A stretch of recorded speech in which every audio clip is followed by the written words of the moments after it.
রেহাই পাবে না। তবে ইমান আমল করার কারণে যদি নেকা আমলও যদি না করে, অর্থাৎ সমস্ত জীবন অর্থাৎ তার 80 বছর বয়সের মধ্যে সমস্ত দিনগুলো প্রত্যেকটি মুহূর্ত কোন মুহূর্তে তার জন্য একটি নেকা আমলও নাই, ভালো কাজও নাই, কিন্তু সে যদি বেঈমান অবস্থায় মারা যায়, আল্লাহ তাআলা কোন না কোন একদিন তাকে জান্নাত তাকে কি করবে? দান করবে। এটা হলো ইমানের একটি ফজিলত। কিন্তু হাকিকি ভাবে ইমান ক্ষতিগ্রস্ত থেকে বাঁচানো, কখনো জাহান্নামে যাবে না, কবর আযাবে লিপ্ত হবে না, মরার পরে মৃত্যু বরণ করার পরেই সাথে সাথে দিদারে ইলাহিচ্ছে প্রাপ্ত হয়ে যাবে। এক নম্বর হলো ইমান এনেছে, দুই নম্বর হলো নেক আমল করেছে, তিন নম্বর হলো ইল্লাল্লাযীনা আমানু ওয়া আমিলুস সালিহাত, তিন নম্বর হলো ওয়াতাওয়াসাউ বিল হক, অর্থাৎ সত্যের দিকে উপদেশ দিয়েছে, ভালো কাজের দিকে আহ্বান করেছে। ওয়াতাওয়াসাউ বিস সাবর, চতুর্থ নম্বর গুণ হলো তারা অসৎ কাজ থেকে বিরত রেখেছে। এক নম্বর হলো ইমান এনেছে, দুই নম্বর হলো নেক আমল করেছে, তিন নম্বর হলো সৎ কাজের আদেশ দিয়েছে, চার নম্বর হলো অসৎ কাজে নিষেধ করেছে। অর্থাৎ এই আয়াতের তরজমা হলো ওয়াতাওয়াসাউ বিল হক, সত্যের দিকে আহ্বান করেছেন, ওসিয়ত করেছেন সত্যের জানার জন্য। ওয়াতাওয়াসাউ বিস সাবর, এবং ধৈর্য ধারণ করার উপদেশ দিয়েছে। মুফাসসিরিনে কেরাম সব মিলে ব্যাখ্যা করেছেন, অর্থাৎ সৎ কাজের আদেশ দিয়েছে, অসৎ কাজের নিষেধ করেছে। তাহলে আল্লাহ তাআলার দিদার পাওয়ার জন্য, ক্ষতি থেকে বাঁচার জন্য কয়টি গুণ লাগবে? কথা বলেন না কেন? এক নম্বর হলো ঈমান, দুই নম্বর হলো নেক আমল, তিন নম্বর হলো সৎ কাজের আদেশ, চার নম্বর হলো অসৎ কাজ থেকে মানুষদেরকে বিরত রাখা। এই আয়াতের সংক্ষিপ্ত তরজমা। তাহলে আবার পূর্বে চলে আসুন। ওয়াল আসর, আল্লাহ তাআলা সময়ের কসম কি জন্য খাইলেন? অর্থাৎ বিভিন্ন সময় কোরআনের মাঝে বিভিন্ন বিষয়ে আল্লাহ তাআলা কসম খেয়েছেন। রাতের কসম খেয়েছেন, কখনো সকালের কসম খেয়েছেন, কখনো কোন একটি বিষয়ে কসম খেয়েছেন, কখনো গুরুত্বপূর্ণ দিনের কসম খেয়েছেন, আছে না?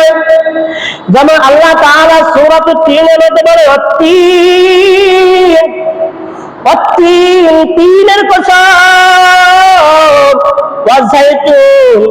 জাইতুনের কসম, তুর পর্বতের কসম। আল্লাহ তাআলা তখন রাতের কসম খেয়েছে, ওয়াল্লাইলি ইযা ইয়াগশা, অর্থাৎ রাত্রি হলো আল্লাহ তাআলার কাছে একটি দামি সম্পদ। মানুষের জন্য হলো একটি সুবর্ণ সুযোগ। কেমন সুযোগ? বান্দা সারাদিন গুনাহের কাজে লিপ্ত থাকে, সারাদিন গুনাহের পিছনে দৌড়ায়, সারাদিন গুনাহের সাগরে হাবুডুবু খায়, রাত্রে বেলা যখন সকলে ঘুমায় যায়। আরে বান্দা, মুসলমান ভাইরা, বিশেষ করে যুবক ভাইদেরকে বলবো, যে সমস্ত যুবক ভাইয়েরা সারাদিন গুনাহের কাজে লিপ্ত হতো, রাত্রে যখন ঘুমায় বের যাও, তখন বালিশের সাথে মাথা লাগাই একটু চিন্তা করো, আরে আমার মতো বয়সের অনেক মানুষ সন্তান তলে পড়ে মারা যায়, পানিতে ডুবে মারা যায়, আগুনে পড়ে মারা যায়।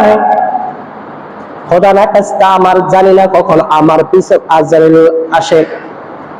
যখন আজরাইল আসবে, কেউ আমাকে রক্ষা করতে পারবে না।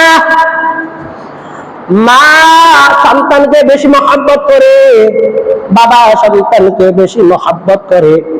সন্তান কোনো বিপদে পড়লে মা ঠিক থাকতে পারে না, বাবা ঠিক থাকতে পারে না। কিন্তু তোমার নিকট যখন আজরাইল আসবে, আজরাইল আসার পর তোমার যখন জানটা কবজ করবে, তোমার মা তাকায় থাকবে, কান্না করবে, তোমার বন্ধু বান্ধবরা কান্না করবে, তোমার আহাল পরিবার পরিজনরা কান্না করবে। তোমাকে কত মহাব্বত করুক না কেন, অনেক মহাব্বত করুক না কেন, যত মহাব্বত করুক না কেন, যখন আজরাইল আয়েশা তোমার জানটাকে কবজ করে নিয়ে যাবে, তোমার মা বাঁচাতে পারবে না, বাবা বাঁচাইতে পারবে না, বন্ধু বান্ধব বাঁচাইতে পারবে না। ও প্রাণের যুবক ভাইরা, ও বৃদ্ধ বাবারা, যদি বলো যদি বলো হুজুরের পায়েদের যদি আমি আপনার নিকট পা গায়া দিব, আমি আপনাকে পা ধরে বলতে রাজি আছি। যুবক ভাই গো, আমিও তো তোমার মতো যুবক সন্তান, মাদ্রাসার ছাত্ররাও তো তোমার মতো যুবক সন্তান। তুমি যেমন করে তোমারও যেমন গুনাহ করতে মন চায়, আমারও গুনাহ করতে মন চাই কি চাই না? তোমারও নারীদের দিকে তাকাতে ভালো লাগে, আমারও ভালো লাগে। তোমারও গান শুনতে ভালো লাগে যুবক, আমারও গান শুনতে ভালো লাগে। তোমারও নামাজের সময় ঘুম পাড়াতে ভালো লাগে, আমারও ভালো লাগে। তোমারও বেদিনদের পোশাক পরতে ভালো লাগে, দাড়ির মধ্যে বেদের লাগাইতে ভালো লাগে, আমারও তো ভালো লাগে, আছে না নাই? ও যুবক ভাই গো, রাত্রে বেলা যখন ঘুমাইতে যাও, তখন বালিশের সাথে মাথা লাগাইয়া চিন্তা করো আর আল্লাহ তাআলাকে ডাক দাও, হে রহমান, হে রহিম, আয় আল্লাহ, সারাদিন কত গুনাহ করেছি, সারাদিন কত গালিগালাজ করেছি, নামাজ কাজা করেছি, মা বাবাকে গালি দিয়েছি, উলামায়ে কেরামদের নামে গীবত করেছি, আল্লাহ ওয়ালাদেরকে গালি দিয়েছি। আল্লাহ, জানি না কখন আজরাইল আসিয়া যায়। আয় আল্লাহ, এখন সকলে ঘুমায়া করেছি, একমাত্র তুমি জাগ্রত আছো। আল্লাহ, সমস্ত গুনাহকে মাফ করে দাও আর আল্লাহ তাআলার কাছে বুলবুল করে গান গাও। হে খোদা দয়াময় রব্বুল আলামিন,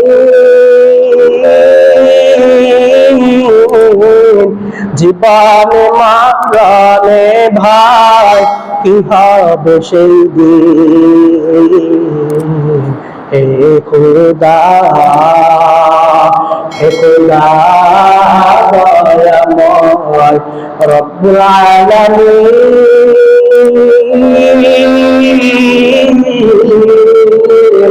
জীবনে মরণে ভাই কি হবে সেই দিন। হে খোদা, ধরাতে আসিয়া জি বড়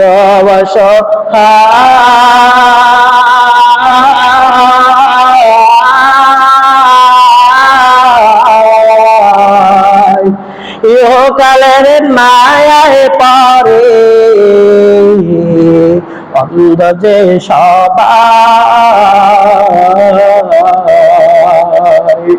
ও ও প্রাণের যুবক ভাই গো, রাত্রে বেলা যখন ঘুমাইতে যাও, তখন মালিকের কাছে দোয়া করো, আল্লাহ, আমার চেয়ে বড় গুনাহগার কেউ নাই, আমার চেয়ে বড় পাপী কেউ নাই, আমার চেয়ে বড় পাপিষ্ঠ বান্দা কেউ নাই। ও আল্লাহ, জানি না কখন আজরাইল আসিয়া আমার জানটা কবজ করে লয়ে যায়। আয় আল্লাহ, যদি গুনাহের মাঝে হাবুডুবু খাওয়া অবস্থায় যদি মৃত্যুবরণ করি, তাহলে আমার জাহান্নাম ছাড়া কোনো উপায় নাই। এ যুবক ভাই গো, তোমরা জানো কিনা তা জানি না, কিছুদিন আগে ইউটিউবে দেখলাম কোন একজন নায়িকা নাচতে নাচতে দুনিয়া থেকে বিদায় হয়ে গেল। কিছুদিন আগে দেখলাম ওই শরীয়তপুরে একটি হাসপাতালে একজন মহিলা ডাক্তার টিকটক করতেছে। হঠাৎ করে বজ্রপাত এসে যাওয়ার পর আল্লাহর বান্দা দুনিয়া থেকে সাথে সাথে বিদায় হয়ে গেল। জানি না তার কবরে কি অবস্থা। ও যুবক ভাই, ও বৃদ্ধ বাবারা, আল্লাহ তাআলার কাছে দোয়া করবে, আল্লাহ আয় আল্লাহ কখনো গুনাহ করব না, আয় আল্লাহ মেহেরবানি করে আমাদের সমস্ত গুনাহকে মাফ করে দেন। যদি রাত্রে বেলায় যদি গুনগুন করে যে আল্লাহ তাআলাকে ডাকেন, আল্লাহ তাআলা মাফ করবে কি করবে না? কবি রবীন্দ্রনাথ ঠাকুর নাম শুনছেন তো সকলে, একজন পরিচিত, একজন সুপ্রসিদ্ধ একজন হিন্দু কবি। সে একজন হিন্দুর বাচ্চা হয়ে মুসলমানদেরকে বলেন, হে মুসলমান শোনো, তোমরা যদি তোমার রবের পরিচয় পেতে চাও, রাত্রি বেলায় মাওলা পাককে ডাকবা, আল্লাহ তাআলা পরিচয় পাইয়ে যাবে। এটি হলো একজন হিন্দু কবি, একজন সাহিত্যিক রবীন্দ্রনাথ ঠাকুরের একটি কৌল, একটি বাক্য। এই জন্য রাত্রি একটি দামি সম্পদ। তাহলে চলে আসুন সূরাতুল আসরে। আল্লাহ তাআলা বলেন, ওয়াল আসর, সময়ের কসম। আল্লাহ তাআলা